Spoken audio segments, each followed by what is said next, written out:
Let me ask you if this sounds familiar. You're talking with another traveler and one of you says, well, my agency gives me this and my agency gives me that. You've probably been there or you've actually been the one saying those words. And I got to tell you guys and gals, nothing is free in our industry. And we're going to talk exclusively about that today. It's a catchphrase of mine for anyone that's followed anything I've done. I've been saying this for years in our industry. Nothing is free. There is an agency's margin and what is left over for you. And that is it. So this stuff about my agency is giving me this or my agency isn't giving me that, it's all bunk. And we're going to talk about it today on Travel Evolved.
It's Travel Evolved. I'm Mark Holloway. Love this episode today.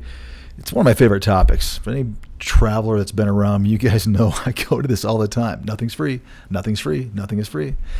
It's true. In our industry, literally nothing is free to the traveler. You guys are paying for something one way, shape, or form. What we're going to talk about in today's episode really and truly is forget about taxes, forget about any kind of vendor fee. Wow. I'm talking about too much is free. There are literally two sides of this coin. There is how much an agency takes from that bill rate. In other words, their margin, their profit margin, how much they're going to keep, and basically what's left over for you, to really simplify it for today. So when you hear a traveler talk about, my agency gives me this, my agency gives you that, it's because they're not giving you pay in lieu of those times when you in fact need a pizza or want your credentials done or are asking for a guaranteed hours or asking for paid vacation. This is a concept that really needs to be made very, very clear to you guys. And you really have to understand it because it allows you, once you have this information, to truly be able to compare apples to apples when it comes to agencies. Because what you're really looking at doing is evaluating everything you get from that company and lumping it into your compensation, regardless of what it is that they're offering you or what they do. It's just time to debunk it. This is what agencies count on. They count on you putting false or some kind of value on something that you feel you're getting while they're getting you for every hour that you're working for a bigger margin, or I should say less of a paycheck, every single hour you're working. So I want to talk about this because it is really time to have an open discussion about this because you guys deserve better. You guys deserve transparency. And I know that everybody in the country is sick of that word, but it's true. When it comes to this industry, nothing has been more important than really talking about transparency, and it's not there. Nobody talks about bill rates. Nobody talks about what an agency's making. All people do is compare paychecks when they're allowed to. And why do you think agencies don't want you comparing paychecks? Because they don't want you, they're worried that there's a really strong chance that somebody else might be paying their traveler more for the exact same position. So, at any rate, I want to jump into this one because this is an episode. I've done a lot of things in my career about nothing is free. As a matter of fact, this episode came from a series I did as a CEO of a former company that we did a 5 or 6 or 7 part series about nothing is free and really delved into it because it was the first time anywhere that an agency had really talked about just this concept of we're going to give you something because literally our margin is so thick that we're ripping you off for every hour on every hour you work for us. So that, and occasionally when you need something, we're going to make you feel good. Like we're there for you. We're going to give you this, whatever it is you're asking for or whatever it is that you feel is valuable that the company gives you. What you guys don't think about is the other 465 hours or whatever it is, or the rest of the entire year when you're not getting that from the company, which means they're getting you and using your money to give something to somebody else. So it's a pretty wild concept. First of all, let's do some housekeeping. Truly, you guys know I kind of backed down a little bit because I got really, really busy with Travel Evolved. I was not able to keep up with what I wanted to do, which was an every 6-day episode. I think I'm back onto that now. We did some recording, so I think we should be able to get these out a little more than one a week, roughly. We like to release them on different days because some of you are, you guys are travelers. You guys are working. You're not working, Monday through Friday, all of you. So we're back into that kind of a speed again. And also, I want to thank you guys because the number of subscriptions, both on our podcast and the YouTube channel, are just continuing to grow. And you guys let it grow, even when we were able to, do them about every 10 days or so. So I really am very grateful, very appreciative for that. And I hope that what you guys are getting back in return is some good value from this. And this episode, if it's one of those episodes that I think it's not a tough concept. Certainly I could do this episode in 15 minutes. I'm sure a lot of you would appreciate it if I did. But there's a lot here. And there's a lot of things I want to point out and some really good examples of things that you guys think are valuable to you. And I'm not saying they're not valuable. But what I'm saying is, what are you losing in lieu of this perceived value or this occasional value that you get when your company supposedly steps up and delivers for you? Because as we're going to talk about, we could do it right now. Everything in this industry is predicated and built upon the bill rate, which means for every hour that you guys are working, we're able to bill X amount of dollars. That is where all the money is generated. I've said it before. It comes from the facilities. Agencies are sure paying you, but they're counting on getting paid for all of your time and effort. And then at this point, 30% more on top of that they're going to keep. That's where their profit comes in. So everything comes from that, which means that when the big wigs of that company are sitting down and they're trying to figure out what their particular model is going to be of their profit, how are they going to make money? They're going to go on volume. They're going to go on, just the average agency kind of model. Are they going to try to do something where they're actually going to make more because they're really highly specialized in a certain, specialty, so to speak? You never really know what people are thinking, because what you guys can tell me, what you guys have seen, is that literally the same job with 300 companies, and that's not an exaggeration, could have 300 different compensation packages associated with it for the same bill rate.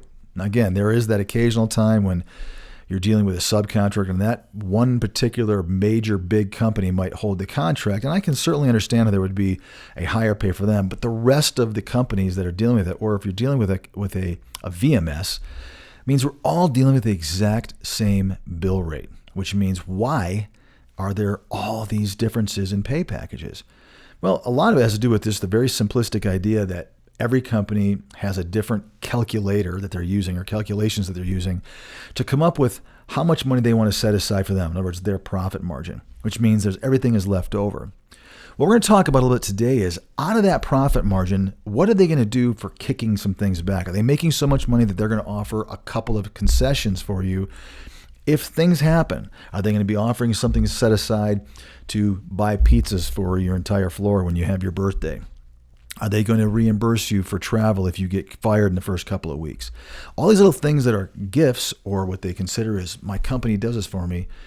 It really isn't, because every single hour of the rest of your assignment and every other 3 assignments you're taking that year, you're paying for this, which is why hence the thing is, nothing is free. So thank you guys for subscribing. Thank you guys for listening. By the way, we've got a ton of great episodes. This is kind of that gets into the meat.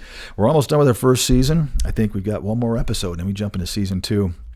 And season 2 really starts to build upon season 1, the things that we've kind of started, the groundwork we've laid. If you are new to Travel Evolved, and this is one of your first episodes, I really would urge you to go back and listen to especially some of the very detailed episodes. You don't have to go back and listen to the ones that, maybe are a little bit fluffy. We have some of those. We did that for a reason, because I think there's value in those too.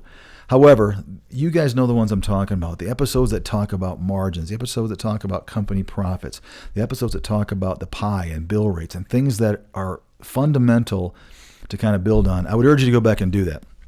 And I think you're going to learn something that, if you already know it, great.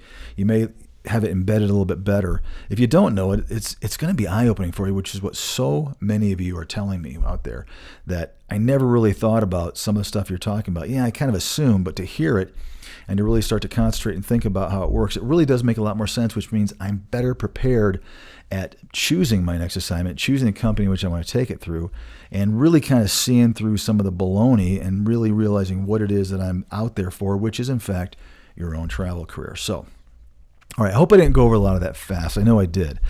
But let's really talk about what really is a bill rate. You guys, again, you know this. When a facility posts a position or they offer a position, that manager or that CFO or whoever's in charge of the numbers has decided, here is what we are wanting to pay, hopefully what we want to pay. Now, they're going to look at it historically as what they did in previous potentially years. If I think a lot of them go back to this particular month a year ago, because there is some seasonality to it, as we've well documented here. I mean, obviously, these last couple of years have really put a monkey wrench into some of their guessing and some of their, I guess, budget setting, trying to figure out what they need to pay. And I said last week, things are really bizarre right now, but they are starting to already, like I said last week, slowly get a little bit better.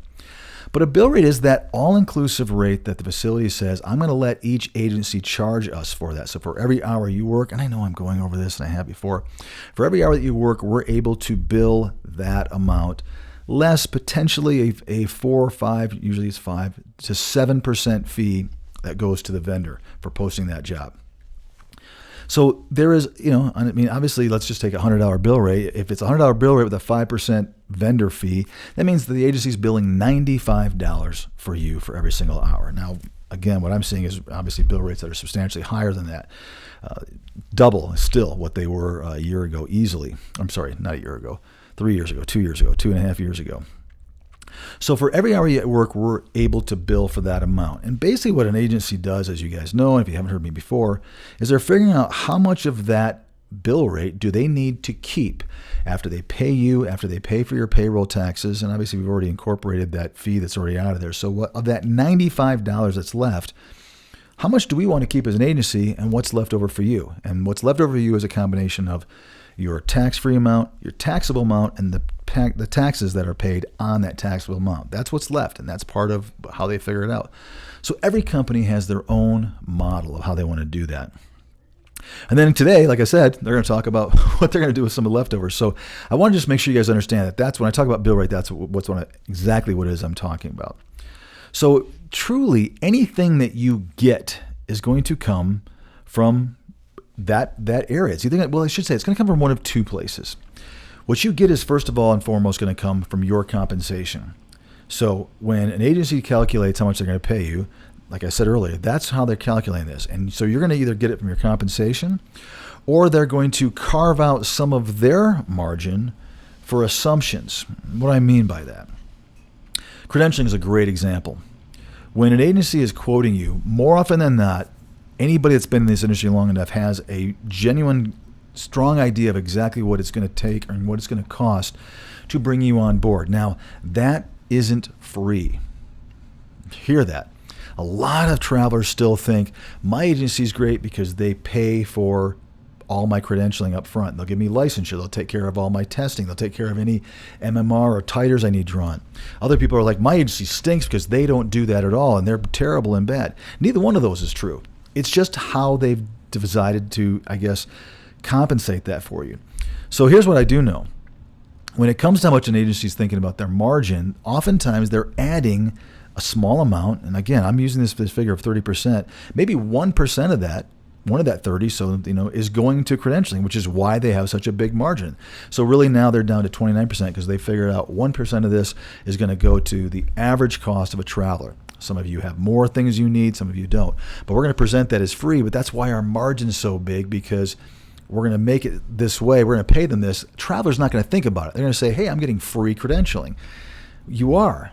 Do you guys hear what I'm saying with that? You're getting free, but they've just added or compensated 1% more of their profit in order to cover that free credentialing. That's why it's not free. It is part of, you are paying for this by your lack of compensation for those companies. For the company that's not compensating, they're not bad. It's just that they are offering it to you in a different form. They don't have that thicker margin, so they're making you pay for it, but they're showing you a higher compensation. So that's not really accurate either. It's not free. It's a sliding scale. Neither one of them are right, if that all makes sense.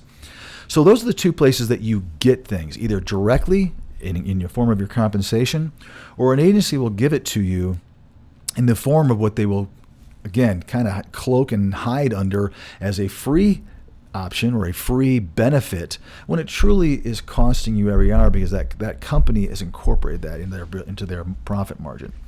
Does that make sense? I hope it does, because it's a really fundamental part of this episode that you guys really did hear that it is a higher margin, which means less money per hour.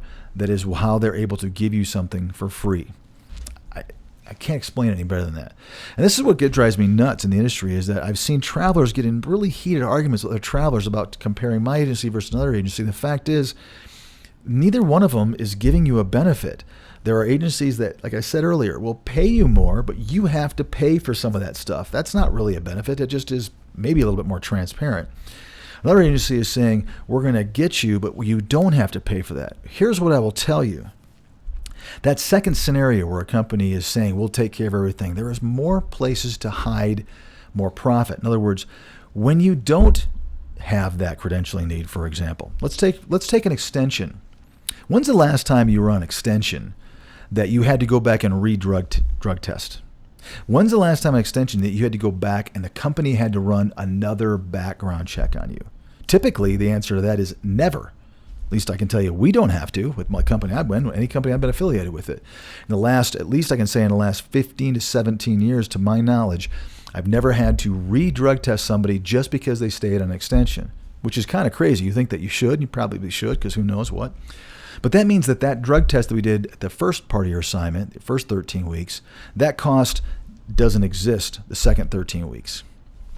The background checks, same kind of thing. Once you're on assignment, you're kind of on assignment. Yes, there are occasions when you have to take a drug screen because of who knows what, an incident. Maybe there was something that you were involved in. There are times when somebody may ask you to re-drug test. Who knows? I had somebody that had a syringe stick recently, and they had to go do a drug test, and it was just part of the protocol of the hospital because they got poked. Totally different scenario. But for the most part, the only thing that typically happens on an extension is you may have to go out and get another certification or recertify one of your certs. You may have to go out and get your license, and you may have to, I'm trying to think of something else that might expire. Typically the all dreaded TB doesn't even expire typically for a second extension. Now, some facilities and some vendors are getting smarter than that. The point I'm making is that it is predominantly way less expensive for the second 13 weeks of a 26-week assignment on the second 13 weeks extension, if there's an expense at all, than there is in the first one. So when you don't have to credential, how come the company doesn't talk about, well, why doesn't my rate go up automatically by that amount that you guys aren't having to pay for me? That's where it's kind of hidden. We talk about how great our agencies are and how much they'll pay for my MMR because I had to go get a titer, let's say, because I had to do the whole blood draw. But the second half of the assignment, you didn't have to do it, and there's no talk about it. So they basically kept that expense and used it to pay for somebody else's blood draw that needed it. I mean, again, it's really kind of, I don't know how to explain it. It's almost funny the way that I almost want to say agencies treat travelers, because let's be frank, sometimes you guys are caregivers and you did not come from the business world, which, by the way, is dangerous. It is crappy. It is cutthroat. And there are times when I'm talking out loud like I just was, and it starts to feel like, agencies kind of rely upon this stuff. They rely upon you being naive to think, I'm never going to think about it. It's not that they think you're dumb. Don't get me wrong. I'm not saying that. I'm not going to beat all of us up that much. But I do think that there is a kind of a hidden and understood, we're going to rely upon them not thinking so deeply about some of these things.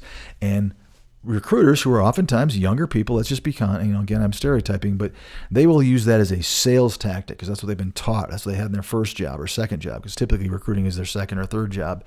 And they're going to use that sales tactic to bring some kind of benefit, in their opinion, for something that really isn't beneficial. Or they're going to talk about the good benefit, which is, hey, we're going to take care of that titer, but they're not going to ever talk about the bad benefit of like why we aren't giving you more money for your second 13 weeks when we didn't have all those expenses. So let's talk about a couple of the big examples. I think one of the biggest ones that drives me the most nuts, you guys know I'm not a big swag fan. I've just never been, and not that wrong people that are, but I've just never been one of those people that want to collect stuff that has a company's logo on it. I just don't. It just doesn't make sense to me. I don't want to walk around with XYZ company or Acme on my shirt to promote another person's company. I even if I'm thrilled or I work for them, I used to hate it when I worked for a company. They wanted me to wear one of those golf shirts with the logo on there. I was like, oh God, do I really have to? It's just me. I just don't like that. So swag is one of those things that I think is really overrated. First of all, you guys know this stuff comes in bulk, so it costs pennies to again, the bigger the company, the more buying power they have, means the larger the number of that item they can buy, which means the cheaper it is. They pass it off, and you guys think this company is great. Every once in a while, I'll get a coffee cup, or I'll get some kind of the real expensive. I won't mention the brand, but real expensive kind of insulated mugs that are really great, or I'll get a parka or a vest or some compression socks with the company's logo and website slapped all over it. That is another good example of why some companies' margins start to eke up higher and higher, because they're incorporating their already known cost of swag to give to you guys as part of their margin. So every single hour, it might only be pennies that you're paying. Multiplied that by thousands of travelers, hundreds of travelers. Every hour you're working, you are paying for your swag and everybody else's, whether you get it or not. It is part of that process. Again, nothing's free. This is not free stuff for you. Even if it comes from the company, their margin has been increased to incorporate that. You don't see companies with the tiniest margins throwing out a bunch of stuff because they just wouldn't be able to. They're going to be lowering their margin even more. It's the big companies that have the thinnest pay rates, the lowest pay rates, the thickest margins seem to be the ones that have the most swag. And just know that the more swag your company has, it's coming from somewhere. It is not coming out of the owners or the board of directors' pockets. I can promise you, it is part of their margin model. You are paying for it. It's not free. That one drives me the most nuts because, listen, people like free crap. I'm just going to say it. Everybody out there likes to feel like they get something for free. You guys have all seen it where stores will have a sale, but it looks like their prices were marked up and then they're on sale because people just eat that stuff up all day long. You see the word sale, you think, here you go.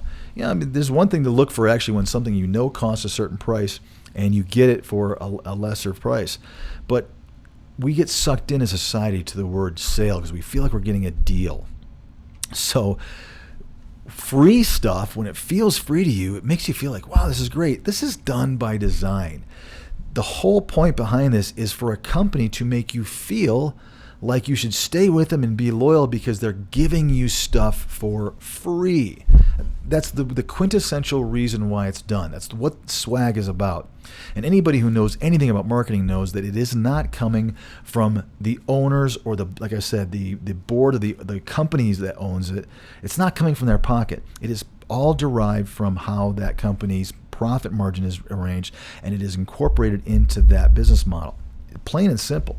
The same thing goes with like vacation pay. I haven't heard this one in a while, but there was a lot of companies 10, 12 years ago that were getting a lot of mileage out of offering vacation pay. You had to qualify for it. You had to work a certain number of hours a year, and typically it was, whatever that 13 weeks times literally at least that full 52 weeks, because most people work more than 36 hours or they work more than 48.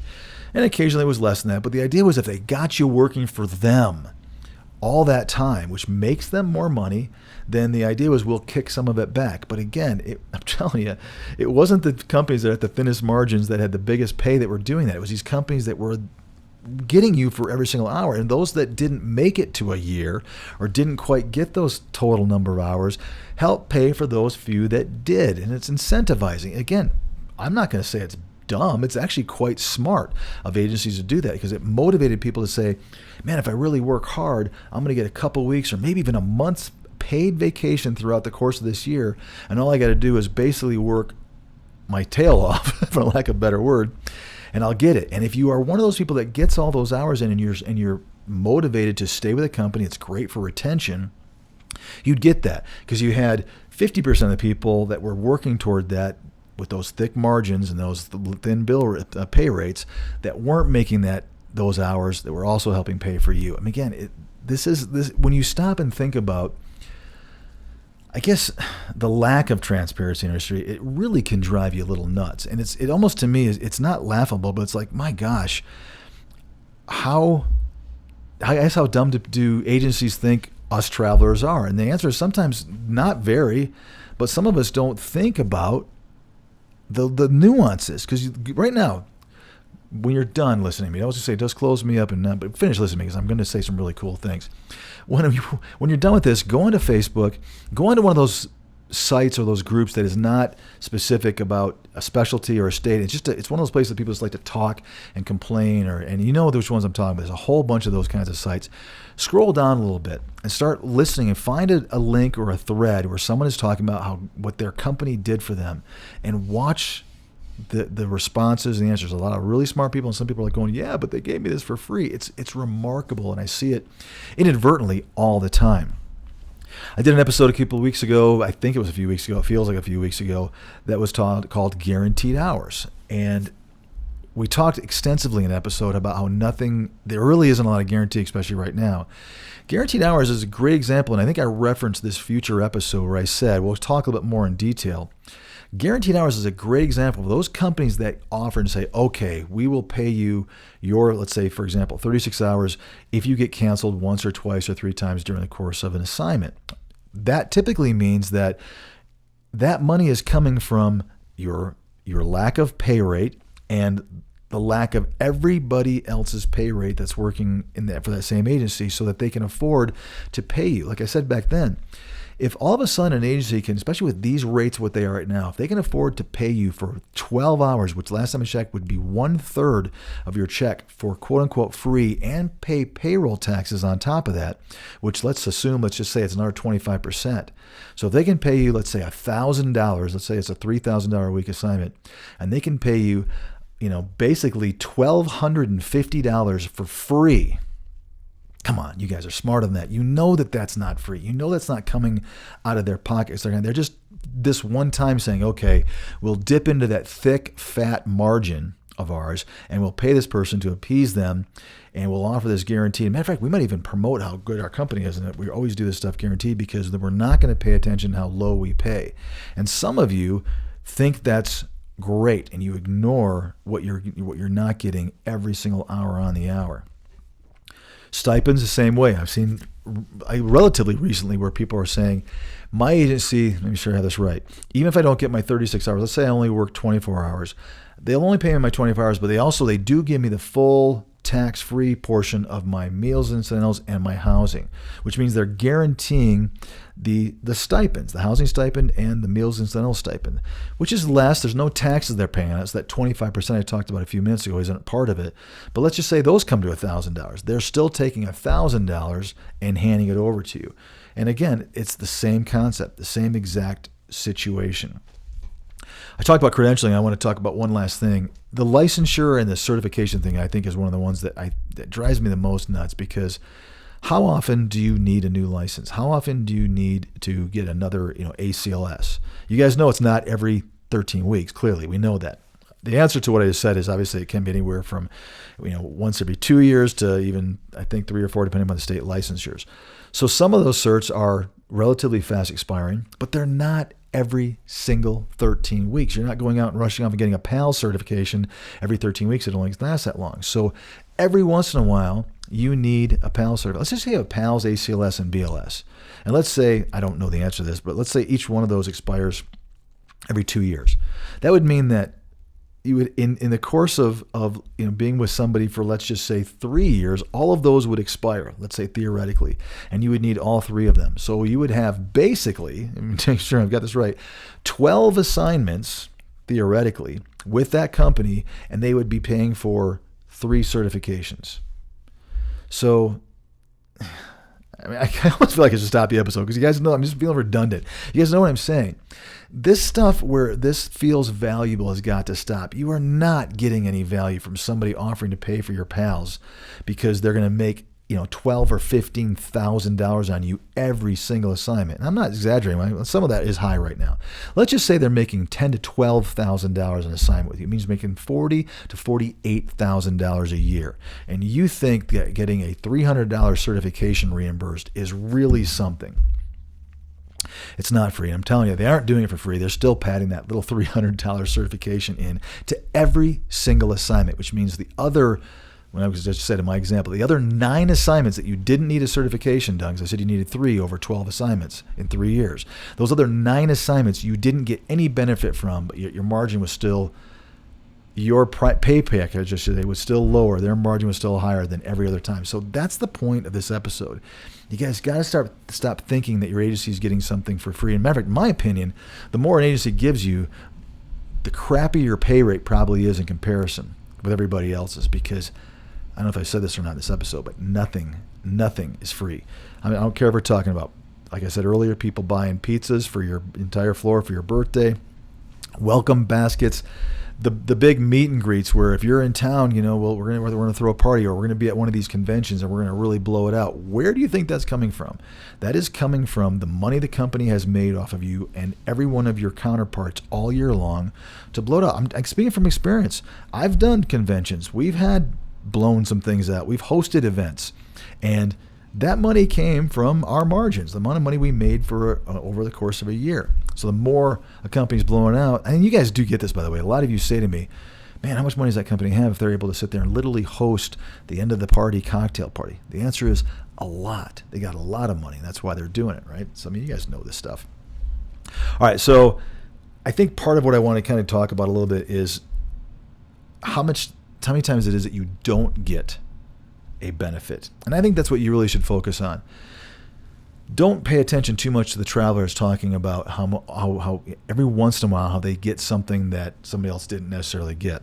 That's, in my opinion, pales comparison to what the pay package is all the time, every day, all day. I hope that all makes sense. Here's where I guess I want to go with this. I want you guys to start thinking along these terms.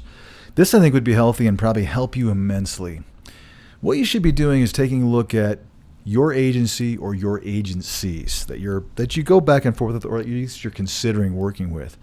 You really should get a piece of paper on. I know this is going to sound old school, and I am definitely not an old school guy. I like new and modern things, especially when it comes to our industry. But here's what you really should take a look at an offer you're getting from a company. What is it that, first of all and foremost, your compensation, right? We've broken that down for you. We don't need to do that here today. But you guys know what that comes to hourly and what that's going to look like. But these free things that you're getting, you should take a look and say, okay, I do in fact have a company that pays for my TB. And ironically, I still get I still get poked and have it read. And I do that 4 times a year. It's $15 each time, or let's say it's $45 each time. So I got $180 a year that this company also provides a benefit for. I'm going to write that down. I've got a license that comes up. This company provides a license. Here's how much my license costs. It's good for 3 years. So once every 3 years I have that. So I'm going to divide that by a year. You should be taking a look at all these perks that they do. Then literally looking at how many hours you work. Typically a 13-week assignment for 36 hours, and I'll do the math. I happen to have a calculator here. I didn't even plan this. Is 468. If you take that times 4, you're working 1,872 hours on an average. Let's just say you just do the minimum. So what you're looking at doing is saying, okay, if 1,872, let's say I've got a $500 yearly benefit. If I divide that by 1,872, that means I'm getting 27 cents an hour benefit from this company.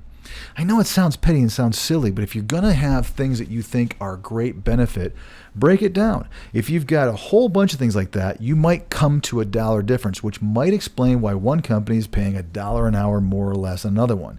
Now, typically what I'm telling you is these benefits cost a lot more than 27 cents an hour. As I've already kind of walked you through, it's pretty rare. You might be seeing $3, $4, $5 less an hour with one company, and you're getting basically a 27 cent, or maybe you're getting $1 worth an hour of great benefit. That would be a company that's really, doing a lot of things for you.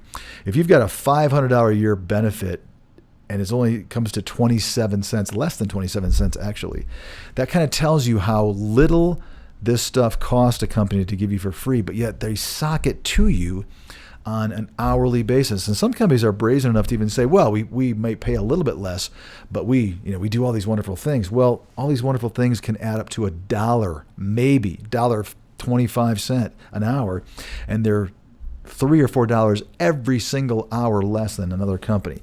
This is the kind of mentality I think you guys really need to have if you're going to be a traveler. You really have to know how to put true value on something that is supposedly for free and find out what is the real benefit that I'm experiencing from this particular free gift that a company is offering me.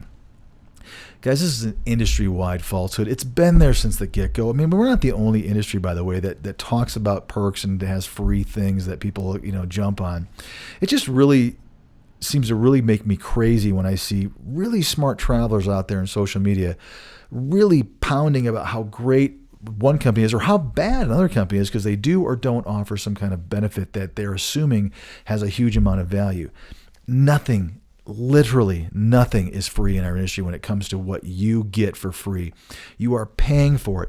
It's just not that complicated. There is, again, a pie with a vendor fee and some taxes based upon what you're paying taxable for, what a company's paying taxable for your taxable income. Then there's how much money is a company making and how much money is left over for you. That's it. This is the one of the most basic concepts and most simplistic business models you can ever experience. It just isn't that complicated. We are a staffing company. We are basically floating payroll. So it shouldn't be that complicated. So when you start breaking it down this way, you can realize that when these other things are thrown in, it's all about image, it's about impression. It is not about real value. And really and truly, the perceived value is really, really expensive. Not only is nothing is free, but everything is expensive, in my opinion, when it comes to being a travel healthcare recruiter. It's been that way forever. I think it's time it needs to change. You guys being educated, you guys being smart about these numbers and understanding a real value that a company brings. And by the way, there's a ton of companies that bring real value to you. The ones that pay a lot, the ones that may or may not offer this stuff for free. You can now go through and take that exercise I told you and really start writing down and seeing which companies are rising to the top and which ones aren't. It's remarkable. You guys have told me, you guys have shared with me, again, examples of positions that we have literally seen $500 to $700 differences in weekly compensation. That is a ton of money if you annualize that times 52 weeks a year. $700 times 52, I'll do it because it's fun. I'm just curious. We're talking about, did I do it right? $700 times 52 weeks a year. Yeah, we're talking about $36,400 to be honest with you. Some assignments we saw last year have that big of a disparagement between company A and company B. 36 grand. Most of that's going to be taxable because they're going to be the same on the tax-free amount. But are you willing to be paid $36,000 a year less by working for one company than ever? Get smart. Keep running these numbers. Again, I know this episode is it didn't seem like it's one of these things that's an important thing, but I think this is one of the most important concepts. Stop buying into value that companies offer you that really have no value to it whatsoever, and realize that either you're dealing with a recruiter that just doesn't get it, but you guys should, or somebody that's really purposely trying to mislead you and make you feel like you're getting something great, because that's what salespeople do. It's just plain and simple. That's it, guys. I appreciate this episode today. Just wanted to get this one off my chest. It's an important one. Again, we've got some great things coming up for sure. Great episodes coming up. Some great guests being arranged right now, I understand. Some really cool people that travelers and some episodes I think that will really be beneficial to you guys. So as always, I appreciate it, and I will catch you next time on Travel Evolved.